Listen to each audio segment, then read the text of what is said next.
entendeu? Meu maior sonho hoje é poder estar lá com meus 70, 80 anos, subir numa bicicleta com os meus netos e dar um rolê, ensinar meus netos a voar os meus aeromodelos. Eu tenho lá além de tudo isso que a gente conversou aqui, ainda sou aeromodelista. É no aeromodelismo que eu afogo tudo que eu aprendi na aviação. Que ali a gente voa, mas não tira os pés do chão, hein? Meu nome é Danilo São Paulo, eu tenho 56 anos, completo agora no próximo dia 4, e sou nascido e criado em São Paulo, nascido na Zona Leste, Tatuapé, e moro na Vila Formosa. Bom, a história do meu primeiro negócio vem de muito longe.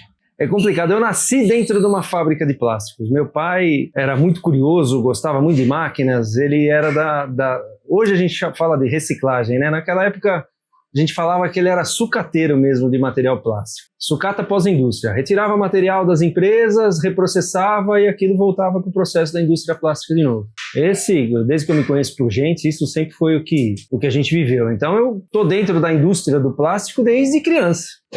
A gente não trabalhava, meu irmão já trabalhava um pouco antes que eu, mas meu irmão com 17 anos foi emancipado e meu pai criou para ele uma empresa. Ganhou na ocasião uma licitação para fazer umas peças para Petrobras, desenvolveu os produtos, entregou aquilo para a Petrobras e encostou. E comentou na época que ia vender o ferramental todo de injeção, essas coisas todas. Meu pai nunca gostou de máquina injetora. E o meu irmão falou, mas por que você vai vender isso aí? Deve ter mercado para esse tipo de coisa, para consumir esse tipo de produto, né? Porque eram umas proteções para válvula, ele produz isso até hoje. E meu pai falou, se você arrumar um pedido para esse negócio aí, eu deixo você tocar esse negócio adiante. E o bicho curioso também que era, diz que o fruto não cai longe do pé, né? O Dario foi atrás disso, conseguiu, veio com um pedido, e meu pai falou, agora eu me lasquei. E criou na época uma empresa para o Dario em sociedade com outro primo. O negócio não deu certo, meu pai assumiu aquilo de novo, e quando fez, colocou eu na sociedade. Eu tinha 14 anos, o Dario 17 para 18, então ficamos sócios eu, o Dario e minha irmã. O Dario com um percentual maior, eu com um pouco menor e a Maria Cristina com uma participação pequena. E a vida da gente começou aí, com máquinas injetoras. A gente sempre gostei de máquina. Então, essa lida que a gente tem nos processos industriais vem, acho que desde que eu me conheço por gente que eu era criança. Na época, a gente, apesar de ser sócios no papel, éramos só eu e o Dario que tocávamos na empresa, né? Então a gente fazia de tudo.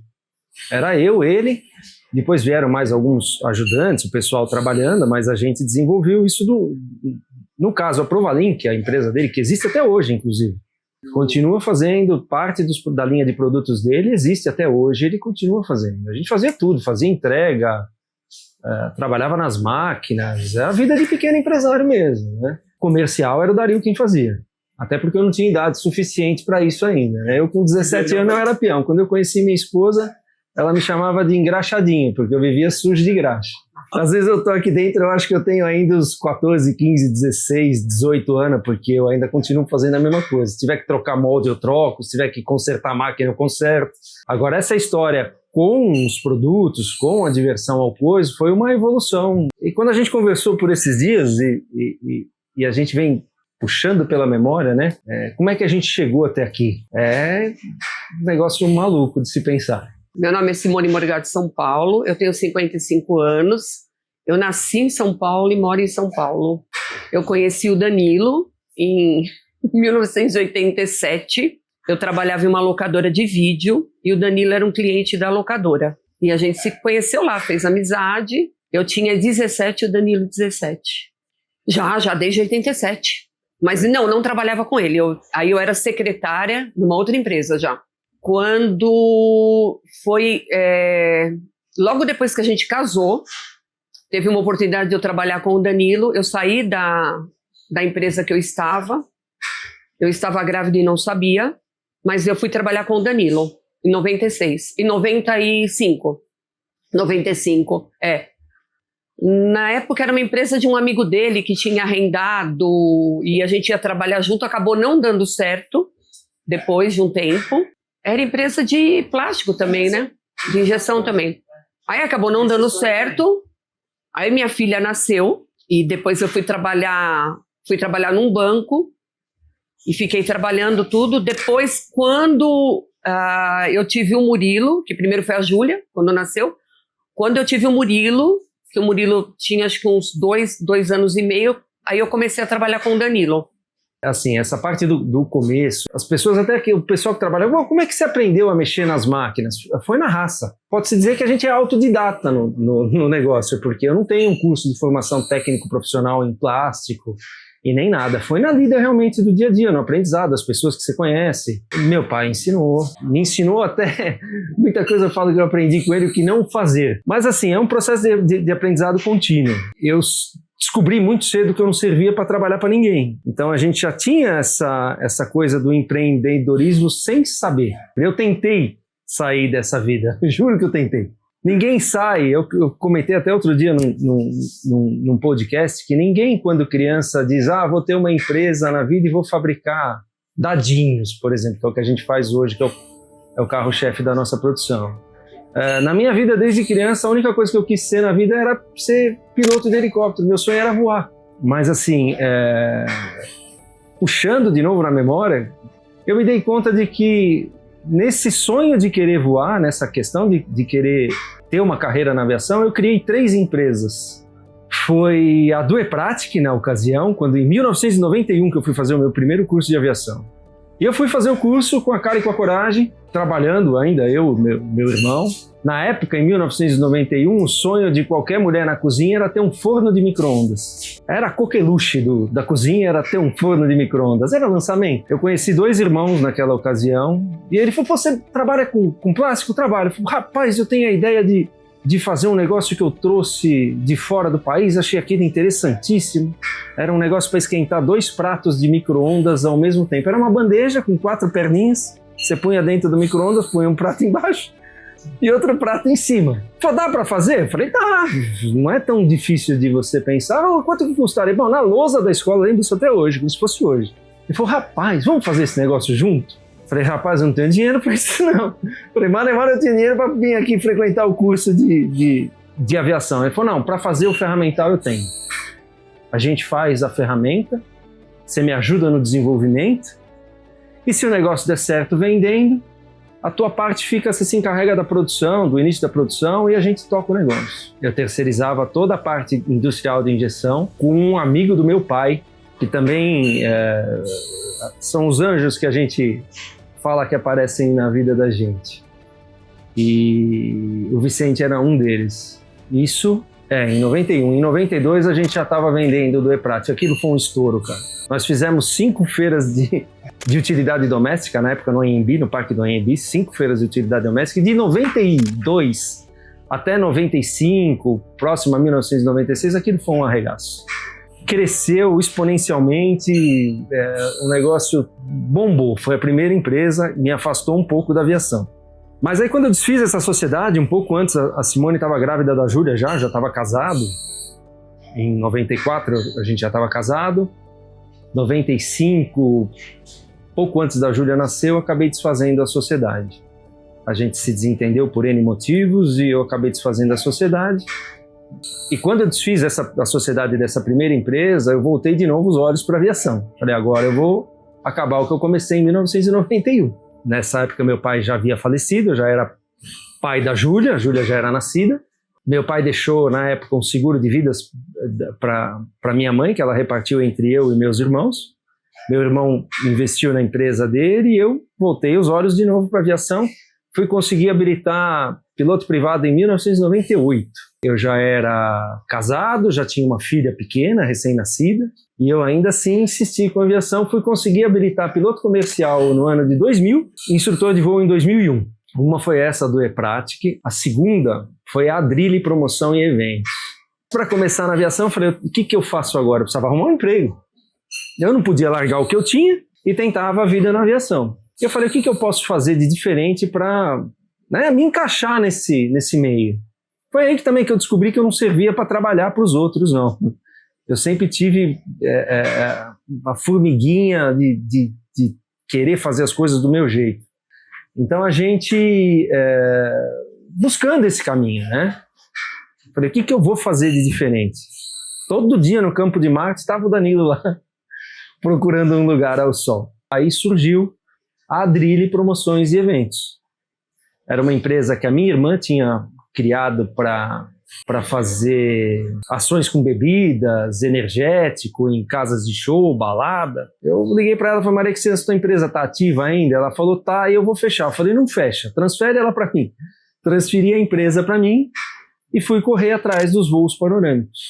O negócio deu tão certo que em 2 finais de semana a gente embarcou 750 passageiros fazendo voos de 2,5 minutos, 3 minutos no máximo, num helicóptero que cabiam 3 passageiros. Nós voamos em 2 finais de semana 11 horas de voo. O que seria um final de semana, aquilo prolongou por mais de 1 ano e nós fizemos 8 ou 10 eventos naquela ocasião. Foi o segundo caso de sucesso na minha carreira na aviação. Vamos para o terceiro caso de sucesso na aviação.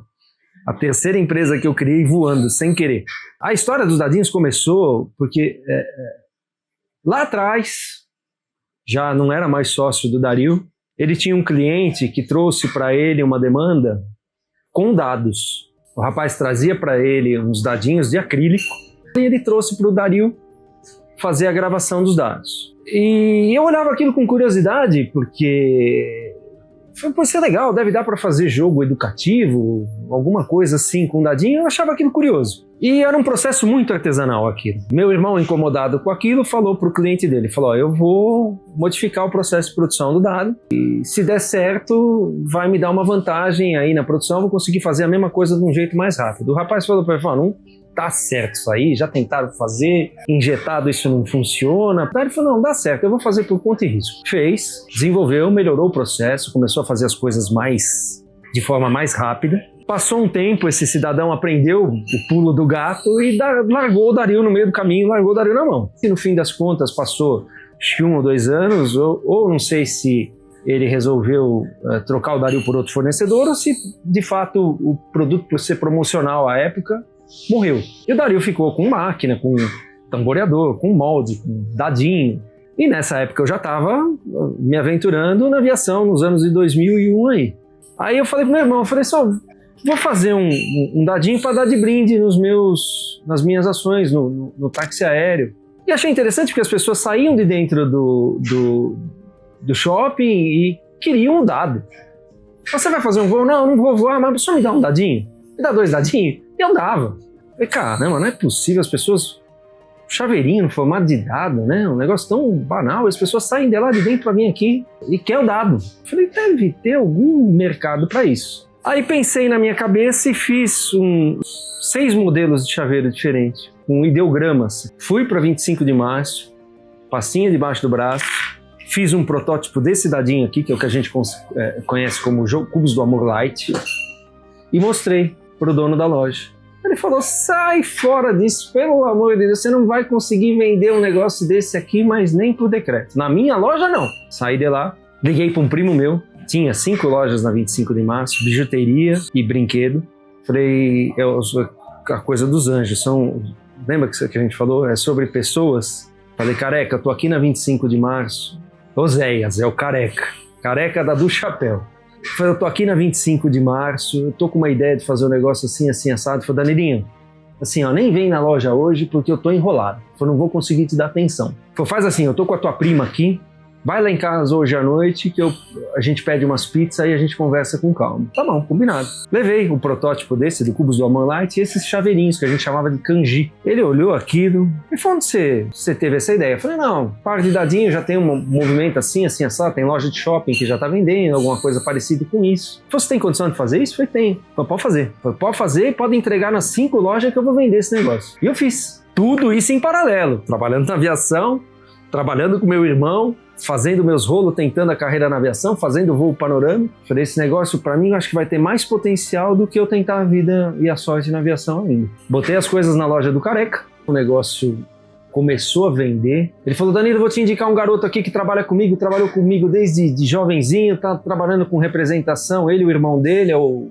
Leonardo Sala e o Alisson. Leozinho, moleque ainda, Danilão, dá esses dadinhos pra mim que todas as lojas que eu atendo, todo mundo vai querer comprar esse negócio aí. E se não comprar também, eu vou me divertir um bocado com esses dadinhos. daí que eu vou vender. E rapaz, o moleque começou a vender aquilo. Vendia dadinho em loja de bijuteria, papelaria, presente, tudo que era loja que ele atendia na 25, ele ia lá e colocava um pedidinho. E o negócio começou a desenrolar. Aí um belo dia, isso tudo incubado dentro da empresa do meu irmão.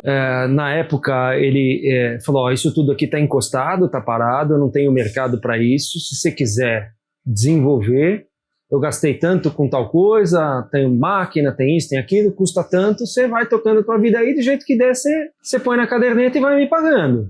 E assim foi. Um belo dia eu cheguei, uma segunda-feira, não esqueço até hoje disso aqui, uma segunda-feira, tocou o telefone, minha cunhada atendeu, falou, Danilo, tem uma senhora aqui querendo saber sobre dadinho. Eu atendi o telefone, ela se apresentou, era a Noemi, mãe da Ellen, da IAFA, e ela falou, olha, vi que você faz uns dadinhos, ela falou, tive na 25 de março para comprar umas lembrancinhas que minha filha está fazendo 15 anos, e eu comprei lá na 25 de março, numa loja, um par de dadinhos teus. Você tem condição de vir fazer uma visita? Eu falei, posso, é só a senhora marcar. Ela falou, você está em São Paulo?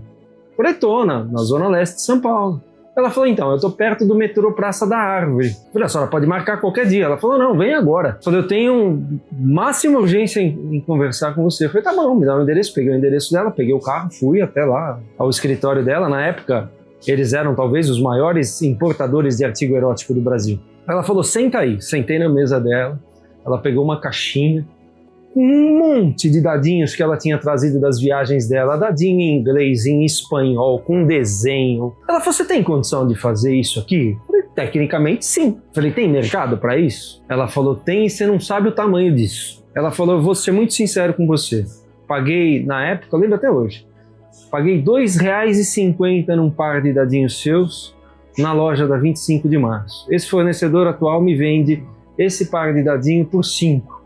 Ela falou, você já tem por aí 50, metade do preço, nós já temos de vantagem aqui. Ela falou, sabendo a margem que o povo lá usa na 25 de março, você deve vender um dadinho desse aí por R$1,60, R$1,80 no máximo. Eu falei, você acertou. Eu falei, é esse aí mesmo preço, é matemática, não tem o que fazer. Ela falou, você consegue fazer para mim nesse mesmo preço? Eu falei, consigo. Ela falou, são todos esses modelos. Aí a gente junto rascunhamos o que ela queria, traduzimos o que estava em inglês e língua espanhola.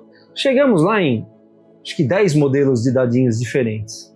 Ela falou, bom, isso posto eu quero tanto desse, tanto desse, tanto desse, tanto daquele. Pô, dava, sei lá, uns 10 mil joguinhos. Sacou do talão de cheque, essa mulher nunca tinha me visto na vida. Falei, não, quando eu entregar a senhora me paga. Ela falou, não. Se você quiser sair daqui, passar no banco e sacar, pode sacar. Deposita, faz o que você quiser, você vai precisar. Ela falou, também é o seguinte, o cara que me atendeu lá na 25 de março era teu primo, eu sei de onde você vem, sumir você não vai. Faz os dadinhos. De novo, as pessoas, são os anjos aí que aparecem na nossa vida. Fiz o lote que ela precisava, enchi o carro de dadinho, entreguei para ela. O fornecedor antigo dela ficou puto, obviamente, ficou nada feliz com a situação. Quem não conhecia a Noemi passou a conhecer, entrava em contato com ela e falou, não, esquece, não, tem 10 modelos diferentes, é metade do preço. Mano, destruiu de vender dadinho. O mercado erótico que eu não conhecia, na minha cabeça eu ia fazer dadinho para jogo infantil, faço hoje. Mas naquela época o mercado adulto se impôs. O Leonardo deitou e rolou com os dadinhos e o negócio começou a crescer. Aí, nesse período, eu já tinha dado linha na aviação e sabia que aquilo não ia dar mais certo. Aí, depois da Noemi, nesse período, a Laura é nascida em 2006, né, a minha mais nova, a minha caçulinha. Eu falo que naquela ocasião ela era o meu amuletinho da sorte, porque isso tudo a gente conta rindo, se divertindo, parece divertido, mas cara, foi um perrengue, foi um sacrifício, você começar uma empresa do zero, sem nada, no mercado que você não conhece, falta sempre alguma coisa. A dor de crescer, o crescimento veio. As dores são as dores do parto, acho, na verdade, né? O que aconteceu? A gente saiu de uma produção meio que artesanal, desenvolveu alguns processos que ajudavam na produção. Eu acho que o grande lance da gente ter obtido sucesso foi fazer a mesma coisa que alguém já fazia de um jeito diferente, melhor, mais produtivo. que me permitiu ter um preço competitivo. Então, junto com a 25 de março, foi o período que eu conheci o pessoal da Gal, que também foi mais ou menos no mesmo esquema da Noemi. Falou, olha, a gente tem uma rede de lojas de lingerie, você pode vir nos fazer uma visita? Ainda já foi na central de compras no Brás. E fui lá, de novo, passinho embaixo do braço, os mostruáriozinho com que a gente já tinha feito, uma mesa que intimidava, porque era um mundaréu de gente, 20 e tantos compradores. Mostrei tudo e aquilo também foi outro sucesso dentro do crescimento da gente. Porque, eram, sei lá, 20 e poucas lojas, talvez, e mandava os pedidos pra gente por fax. Aquilo era maravilhoso, porque você fazia o manuseio, separava, botava no carro, roteirizava as entregas, saía entregando para todo mundo. E o crescimento da gente veio daí. As histórias da diversão ao cubo com a da Gal, acho que se misturam muito nessa fase de crescimento. Aí a gente foi desse jeito. Aí nesse meio do caminho vieram, eu falo da Laura, que é o amuletinho da sorte, porque a Avon veio mais ou menos no nascimento da Laura, no ano de 2006. Eu estou um belo dia lá na empresa, uma representante comercial que atendia a Avon, ligou para mim, falou, eu posso ir te fazer uma visita? E ela veio. Ela falou, olha, o pessoal da Avon tem um projeto e quer lançar algo parecido com isso que você faz nas páginas do catálogo da Avon. É possível fazer? Eu falei, eu posso marcar uma reunião, nós vamos lá? Vamos. Vamos lá no catálogo da Avon. Chegou lá também a mesma coisa, a compradora falou, olha, te interessa participar? Eu falei, claro que sim. Na época, eles imprimiam 1.200.000 revistinhas da Avon. A conta básica é que aquela revistinha passava na mão de 7 ou 8 pessoas, no mínimo. Então, eu falei, do nada eu vou ter o meu produto na página de um catálogo, com essa penetração, quem não conhecia um par de dadinho vai passar a conhecer que isso existe. Então, eu falei, vamos ter um alcance aí, talvez perto dos 10 milhões de possíveis consumidores. Nada do erótico, era o Cubos do Amor Light. Era uma versão do Cubos do Amor Light. Aí eu criei, desenvolvi uma embalagem numa cor diferente. Naquela época a gente usava um estojinho, quadradinho, bonitinho. Fiz um estojinho de uma cor diferente e ela falou, qual que é o preço disso? Eu falei, eu sei, você quem vai me dizer o preço disso. Que preço você quer publicar na página do catálogo? Eu falei, isso é vendido assim, aqui, acolá, por esse preço X, preço Y. Ela falou, olha, para mim publicar isso na página do catálogo e vender a R$ 9,90, eu preciso pagar X. Você consegue? Consigo. Eu falei, pode publicar. Eles tinham uma mecânica lá, eles lançavam a campanha, lançaram naquela ocasião, ela falou, você tem que me entregar 20 mil pares de dadinhos na abertura da campanha. Quando as vendedoras começam a mandar os pedidos, a gente vai atualizando esses números. Pode ser que os 20 mil dadinhos atendam a campanha, pode ser que sobre, ou pode ser que falte, e você tem de 7 a 15 dias para cumprir a campanha, porque é o tempo que a gente tem para manusear esses pedidos e despachar. Bom, abriu a campanha, os 20 mil dadinhos já tinham sido todos vendidos, eu tive que produzir mais 45 mil dadinhos em 15 dias. Abriu a campanha, ao final da primeira campanha já tinha vendido quase 70 mil pares de dadinho. Cara, cheguei a botar mais de 20 meninas no manuseio, a gente trabalhava até tarde da noite, eu ia fazer entrega de madrugada na Avon, eu fazia os agendamentos de entrega depois das 11 horas da noite, ali eles não paravam, era 24 horas por dia. Eu fazia os agendamentos à noite, o que a gente conseguia produzir durante o dia, eu punha no carro e ia pro depósito da Avon. E foram assim, esses 14 dias foi uma doideira. Uma doideira para fazer. Aí foi o crescimento, aí realmente deu um boom. O que era para ser uma campanha acabaram virando 8 campanhas, onde a gente vendeu ali perto de 300 mil pares de dadinho. Ali deu para dar uma estruturada, deu para dar uma ajeitada no meio de campo e a gente continuar desenvolvendo. Aí eu já tinha saído da empresa do meu irmão, já tinha montado uma estrutura nos fundos da minha casa. Da minha casa eu já tive que alugar um galpão para atender esses pedidos da Avon. Oi gente, meu nome é Elisângela, tenho 23 anos, eu nasci em Guarulhos, mas ultimamente eu moro em São Paulo. Bom, aqui é um pouquinho de tudo, é uma caixa de surpresas, chega os pedidos, a gente faz a preparação dos pedidos, sai das máquinas, a gente faz a embalagem de tudo, monta a quantidade certinho, vê se está tudo certinho para mandar embora para as distribuidoras. Os brinquedos que temos são variados, de pequeno ao grande, produtos grandes. E é isso. Tem muita quantidade de variedades de dados, eróticos como infantis. Tem os brinquedos mais pesados, vocês devem já conhecer. E é isso. Se isso me diferencia dos outros eu acho que sim, pela agilidade e pela capacidade de encarar os desafios e cumprir. Naquela ocasião me trouxe realmente algumas dificuldades no mercado tradicional, porque alguns clientes tradicionais que a gente atendia no dia a dia, a gente acabou atrasando pedidos e obviamente isso foi no Dia dos Namorados, né? Porque o boom do mercado da gente coincidiu com os lançamentos da Avon do catálogo de véspera do Dia dos Namorados. Então, assim, a gente não conseguiu também atender a todo mundo.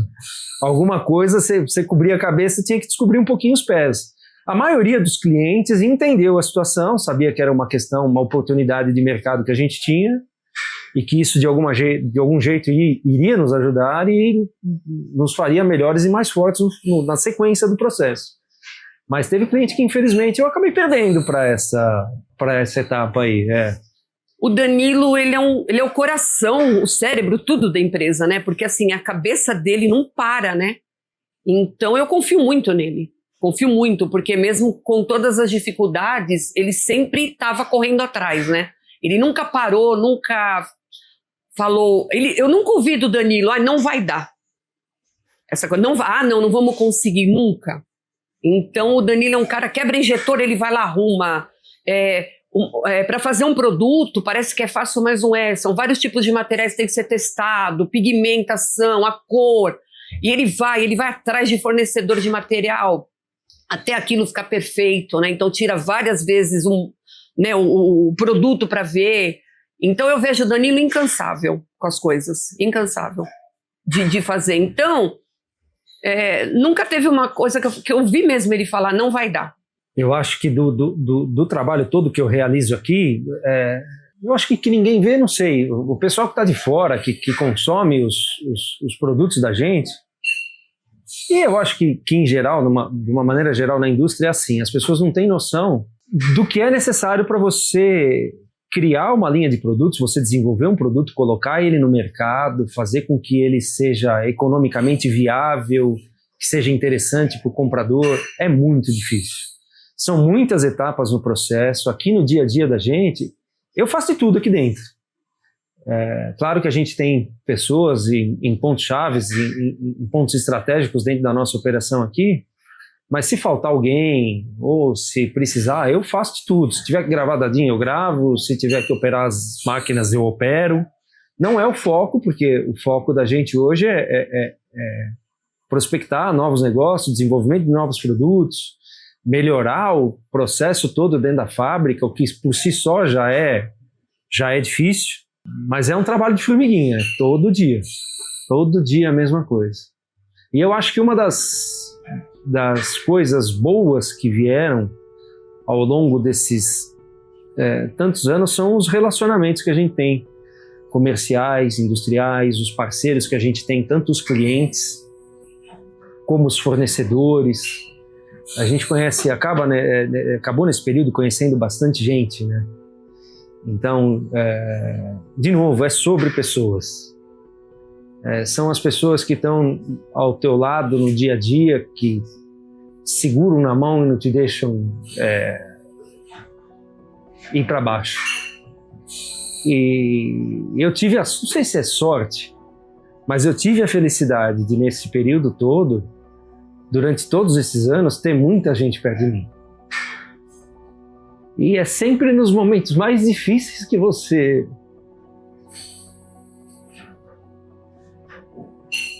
vê quem é que está do teu lado realmente. Isso foi em 2017. A gente já passava naquela época por algumas dificuldades. E você fecha a fábrica uma quinta-feira, véspera na Semana Santa, véspera da Sexta-feira Santa. Você fecha a fábrica na quinta-feira à noite, desliga tudo, vai embora para sua casa. Fui pedalar com os amigos que vieram do interior. Eu estava passando pelo Parque do Ibirapuera pedalando, atendi o telefone, era uma das minhas vizinhas na rua lá no galpão, que ela tinha acabado de comprar uns copos que a gente faz uns copos também para festa, essas coisas. Ela falou: Danilo, corre aqui, pelo amor de Deus, que a tua fábrica tá pegando fogo. O fogo tá consumindo a fábrica aqui, tá? Vizinha de casa. Você pode ver que a porta de aço, ela tá já ficando vermelha, a ponto de derreter já. E do nada o negócio pegou fogo. A gente saiu, não tinha feito nada de diferente naquele dia em especial. E aquilo me fez refletir bastante sobre pessoas, sobre o que a gente realmente acha que escolhe as coisas ou que está no controle de alguma determinada situação. E ali foi um aprendizado. E eu falo que até hoje, quanto mais eu aprendo, mais eu tenho consciência da minha insignificância, né? Porque você não tem controle das coisas. As pessoas, em algumas situações que eu vivi ali depois do incêndio, quem está de fora às vezes pode achar que você fez alguma coisa ou tomou alguma atitude ou alguma resolução em função de uma escolha, mas aquilo não é racional. Você não escolhe, você vira passageiro de uma situação, as coisas vão te empurrando, te atropelando, e você fala: o que eu vou fazer agora? Num dia você tinha um negócio funcionando, no dia seguinte você vai até a tua empresa e não tinha absolutamente nada ali dentro. Nada. Na segunda-feira, o incêndio aconteceu na noite de quinta-feira, sexta-feira santa. Sábado eu ainda tinha as tarefas lá com polícia, perícia, o escambau de Madureira. Tive que me preocupar em isolar o prédio lá, porque tinha gente entrando lá dentro para roubar o que restou de fio, enfim, material retorcido. Na segunda-feira a ficha caiu. Você fala: gente, o que eu vou fazer agora? Segunda-feira não tinha um grampo para grampear um pedaço de papel. Aí a ficha caiu de verdade. Ali não foi brincadeira, não. Eu acho que a maior dor da gente foi o incêndio, né? Eu acho que de tudo que a gente já passou, de todas as dificuldades, que não foram poucas, foram muitas, né? De gente desistindo da gente, né? Teve gente não acreditando na gente, gente próxima, né? Isso dói, né? Porque quando você tem alguém próximo que não acredita em você, dói, né? Porque eu acho que a gente precisa também ter, né, alguém acreditando para falar: não, vai, né? E o incêndio foi uma das piores coisas, né? Porque além de selecionar muito as pessoas, né, que ajudaram a gente, porque assim, a ajuda veio talvez de pessoas que a gente nem esperasse, e de pessoas que eu esperasse não aconteceu, entendeu? Só minha mãe que deu o dinheiro, né, a entrada da injetora pra gente, pagou a escola da minha filha, porque a gente não sabia o que ia ser da gente, né? Uma prima do Danilo com a família dela, a tia, né, e as filhas, tudo, que ajudaram a gente financeiramente, né? O Arthur Dagal também, que ajudou. Um outro senhor, que eu esqueci o nome, que veio trazer o material pra gente.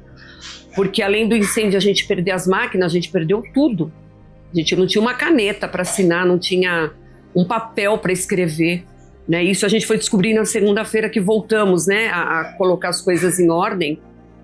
Então é uma dor muito grande, né?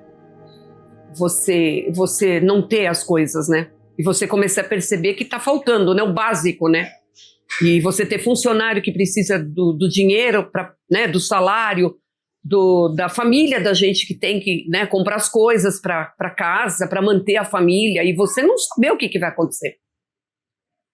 Então eu acho que foi um momento bem, bem duro na vida da gente. Nessa história toda eu pensei realmente em desistir.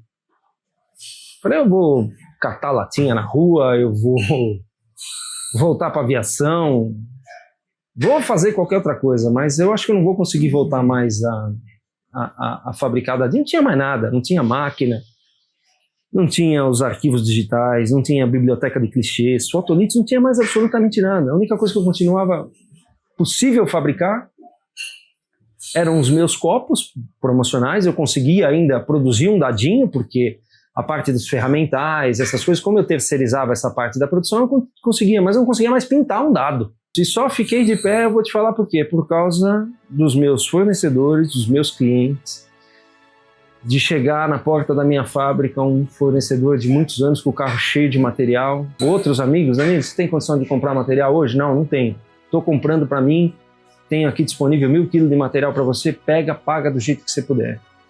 E fora isso, clientes que nem o Arthur, por exemplo, Danilo, você não vai parar de fazer dadinho. O que você precisa? O Arthur me ofereceu ajuda e eu fui para Araçatuba. Conheci o Flávio, ele tinha uma máquina adaptada. O Arthur me ajudou a comprar essa máquina. E eu comecei a voltar a fabricar os dadinhos. Mas eu só sobrevivi por causa de pessoas que nem ele. Outros clientes também me ajudaram, não vou dizer que foi só o Arthur, outras pessoas falaram, Danilo, eu não tenho condição de te ajudar financeiramente agora com dinheiro, mas tô te pagando o que você tem aberto com a gente aqui, eu tô te acertando, começa a me entregar, eu te pago à vista. A minha sogra também, está incluso na família, mas essa me ajudou. A primeira máquina que eu comprei, assim, quando do incêndio, um pouco antes do incêndio, eu já estava vendo de comprar uma injetora, a primeira das minhas injetoras. Até então eu fazia produção com meu irmão. Aí eu comprei a máquina com a ajuda da minha sogra. Minha sogra me deu a entrada, deu dado mesmo. Me deu a entrada e eu consegui comprar a máquina dele e paguei. Só que foi uma lembrança do incêndio. Esse aqui estava dentro do meu escritório. Foi das poucas coisas que a gente conseguiu tirar lá, relativamente inteiras, foi isso aqui, ó. Sobrou porque é de metal, né? Senão, mas ficou de recordação. Meu nome é Rô, eu tenho entre 25 a 50 anos. Eu sou coreano e eu trabalho com o Danilo aqui faz mais ou menos 6 meses. A gente é amigo já de longa data. Inclusive, quando o Danilo disse que pegou fogo, né, na fábrica dele, eu fabricava junto algumas coisas com ele. Só que eu estava em viagem no Ceará, Fortaleza. Aí um dia ele me liga falando do incêndio, né? Queimou tudo, né? Foi muito triste, né? Só que eu não pude voltar para São Paulo, só acompanhei de longe, né, essa saga do Danilo. Hoje eu sou responsável aqui pela área de criação e de produção. Mas nesse período, entre o incêndio em 2017 e a pandemia 2021, foi louco, de muitas provações, de verdade. E nisso junto com isso tudo, teve processo que envolveu incêndio, indenização. E aqui estamos até hoje. Dessa primeira máquina que eu acabei de contar a história aqui, que foi a primeira com a ajuda da sogra logo depois do incêndio, já são 11. E somos em 23 colaboradores. Se contar comigo, com a Simone e com meu filho, acho que soma 25. O sonho, aquela ideia de concretizar a fabricação de brinquedos, ela de alguma maneira se concretizou também. Hoje eu tenho parceria com 3 grandes fábricas de brinquedos. Tenho alguns outros desenvolvedores de jogos que fazem jogos de RPG, jogo de tabuleiro, dados personalizados. Então existe sinergia entre algumas empresas parceiras e a gente foca nesse crescimento, um ajudando o outro no intuito de crescer. Eu acho que tem sido assim, foi assim ao longo desses 20 e tantos anos de história que a gente contou aqui. Parceiros como o Arthur e outras empresas do nosso segmento, e um tentando ajudar o outro. O que eu poderia falar para se eu olhasse lá para trás, o Danilo com 20 e poucos anos, não sei o que eu diria, talvez assim, divirta-se. Eu acho que diversão ao cubo é um nome sugestivo. Apesar de todas as dificuldades que a gente enfrenta na rotina do dia a dia, eu acho que tem sido divertido. Eu acho que eu aprendi ao longo desses anos aí, ainda que com as dificuldades, eu aprendi a tentar levar as coisas de uma maneira suave, um pouco mais, claro, com responsabilidade, obviamente, mas tentar... O incêndio me ensinou muito isso. Algumas coisas você não tem como resolver. Fugiam do meu controle naquela situação. Então essas coisas eu deixava de lado e focava naquilo que estava ao alcance das minhas mãos. Ah, cara, o que eu vou falar para essa mulher? Com ela, a gente são 30 anos de casamento, 38 junto, 3 filhos, Laura, Murilo e Júlia, 2 netos que são a razão do viver da gente. A gente chora por tê-los à distância. Minha filha mora em Curitiba, é muito difícil manter essa distância. E só agradecer, cara. Se uma palavra eu pudesse resumir isso tudo, seria orgulho. Eu tenho orgulho, cara. Eu tenho orgulho da família que eu tenho, dos filhos que eu criei, mas eu acho que a gente, nesse período, uma palavra seria orgulho. Eu acho que a gente tem feito até aqui um bom trabalho. A Diversão ao Cubo tem uma história com todas as dificuldades. Eu acho que é um caso de sucesso, o terceiro caso de sucesso. E então, assim, orgulho. Tenho muito orgulho de tê-la do meu lado. Ela está sempre junto comigo. A gente faz tudo que faz junto. Então, a gente caminha junto, de mão dada, e espera que continue assim ainda por muito tempo. Eu sinto um orgulho tremendo. Eu sinto uma coisa, principalmente do Danilo. Eu tenho muito orgulho dele. Eu tenho muita gratidão por ele nunca ter desistido, por tudo que ele passou na vida, sempre, né? Por ele ter acreditado na empresa, por ele ter acreditado nos produtos, né? Por ele ter dado essa chance da gente poder estar aqui hoje, né? De tudo que a gente passou. O Danilo é um cara que ele tem amigos. Então eu tenho muito orgulho. Muito orgulho. Danilo é gente fina, então eu sou suspeito também para falar, né? A gente espera ter um crescimento aqui, um grande crescimento esse ano, tá? E para o ano que vem também vamos ter muitas surpresas, né? E vocês vão poder acompanhar, tá? Então a gente também está criando outros sites, outros landing pages, né? Referente a esses produtos, né? Então, para o Danilo também é muito sucesso, né? É sucesso dele também, é sucesso de toda a empresa, sucesso que para todos os nossos colaboradores aqui, hoje já são quase 25 colaboradores. É isso. Trabalhar com o Danilo é uma caixa de surpresa. O Danilo tem que estar ali rapidinho. Todo dia é uma coisa nova. Todo dia é uma surpresa nova, nunca tô esperando nada, ele sempre tá me surpreendendo com uma coisa que eu nunca pensei na minha vida. Danilo não tem filtro, mas ele é muito carinhoso, ele não fala, ele faz. Ele só fala, Lili, eu preciso disso, Lili, cadê você? E se não é o Danilo isso aqui, eu mesmo, não sei o que eu vou fazer, sou o Danilo. Meu maior sonho hoje é ver meus netos crescerem. Entendeu? Meu maior sonho hoje é poder estar lá com meus 70, 80 anos, subir numa bicicleta com os meus netos e dar um rolê, ensinar meus netos a voar os meus aeromodelos. Eu tenho lá, além de tudo isso que a gente conversou aqui, ainda sou aeromodelista. É no aeromodelismo que eu afogo tudo que eu aprendi na aviação. Que ali a gente voa, mas não tira os pés do chão. Então eu quero curtir meus netos, curtir a minha família, ensinar alguma coisa, mostrar para eles o avô e me divertir com eles.